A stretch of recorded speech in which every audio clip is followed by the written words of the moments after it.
Everyone stared as the billionaire's deaf son collapsed into tears, shaking in the center of the room. People whispered about weakness and shame. Then a quiet young black girl stepped forward, touched his trembling hands, and revealed a truth that froze the entire world in place. The crying started before anyone noticed the boy was alone, in a room built of glass and power, surrounded by wealth so loud it felt heavy in the air. The billionaire's son stood trembling, his small hands pressed hard against his ears, not because of noise, but because the silence inside him had become unbearable. Tears rolled down his cheeks in slow, helpless lines. His body shook as if something inside him was breaking open. People stopped. Some stared. Others turned away. No one understood why the deaf boy was crying. They assumed fear or weakness, or a tantrum from a child who had never known hardship. His father stood a few steps away, frozen. He had bought the best doctors, the best teachers, the best devices. He had built empires from nothing. Yet in this moment, surrounded by influence and respect, he was powerless. The boy's pain had no sound, but it filled the room. And then, from the edge of the crowd, a girl stepped forward. She was small. Her clothes were simple. Her skin was deep and warm, like the earth after rain.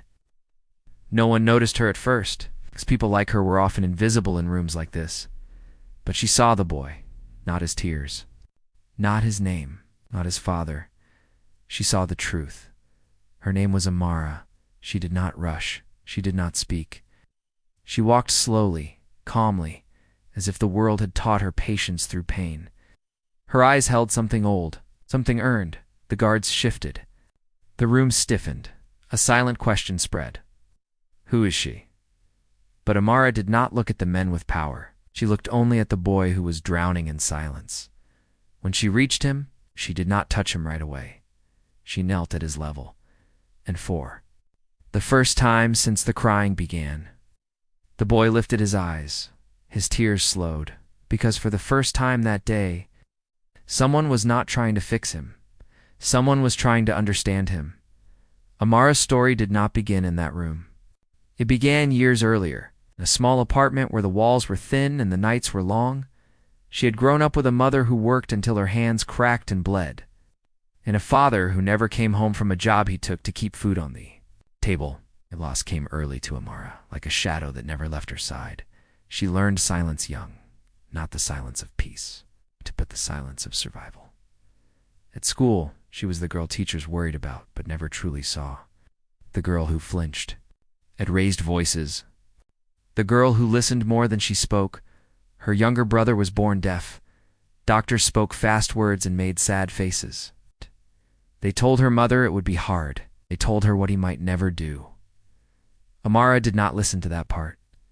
Instead, she learned his world. She learned how hands could speak, how eyes could hear, how touch could say what voices never could.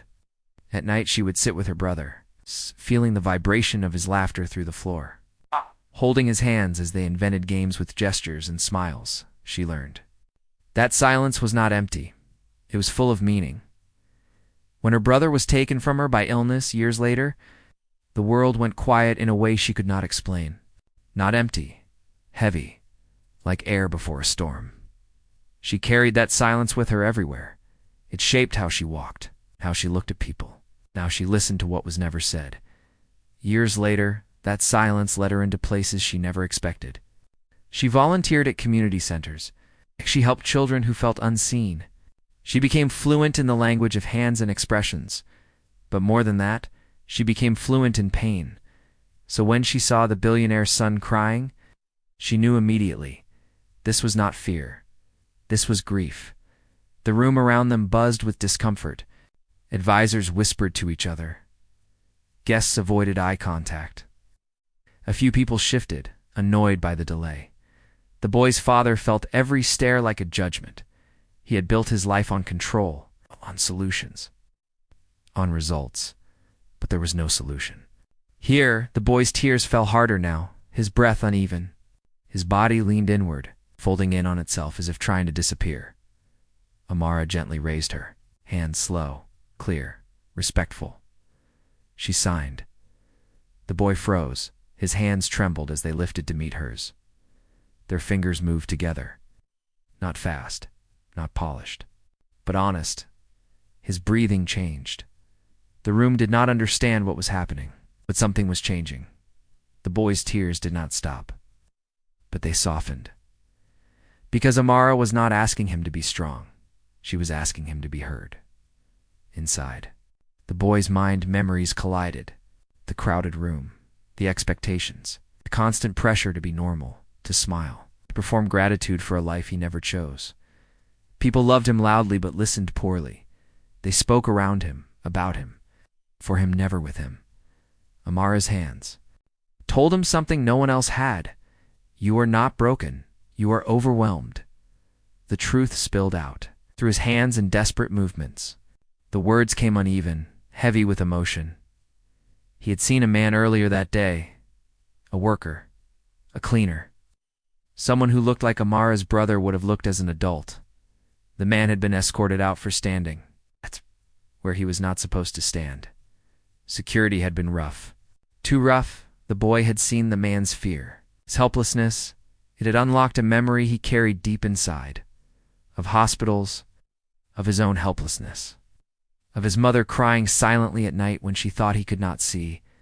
He had tried to tell his father, but no one was watching his hands, so the grief stayed inside. Until now, Amara's eyes filled. She nodded. She let him finish. Then she signed back, slower, steadier. Your heart is reacting because you remember pain. That means your heart is alive. The boy straightened. Across the room, the billionaire felt something crack inside his chest. He had spent years believing love meant protection through wealth, through distance from harm. But his son had been harmed anyway. By being unseen, Amara finally stood and turned to the room. She did not raise her voice. She did not accuse. She simply translated. She explained what the boy felt, what he saw, what broke open inside him. The room went still. No one moved. No one interrupted. The truth had weight. It settled on every shoulder in that room. The worker was quietly brought back in. His hands shook. His eyes were wide. The boy looked at him and signed a simple message. I saw you. I am sorry. The worker placed a hand over his heart. Amara stepped back. Her role complete, but the moment was not over. The billionaire walked forward, slower than anyone had ever seen him move. He knelt in front of his son. Not as a powerful man, but as a father. He took his son's hands and waited. He did not rush. He did not speak. He listened. Later, people would talk about that day. They would talk about how silence had spoken louder than wealth, how a girl no one noticed became the most important voice in the room. They would repeat words that spread across social media and into hearts. Silence is not emptiness. It is a language waiting for respect. Power is not volume. It is understanding, and the strongest people are often the quietest ones in the room. The boy stopped. He was crying, not because the pain vanished, but because it was finally shared. The crowd slowly stood, not prompted, not instructed, just moved by something deeper than habit, respect. The billionaire publicly apologized, not with excuses. With humility, he pledged change, not as an image, as a responsibility, and Amara walked away the same way. She arrived quietly, unseen by many, but never forgotten, because some heroes do not arrive with noise. They arrive with truth, and they leave the world softer than they found it. If this story moved you, share where you are watching from and what moments stayed with you the most. Subscribe for more stories that honor silent strength, unseen battles, and the quiet power of empathy.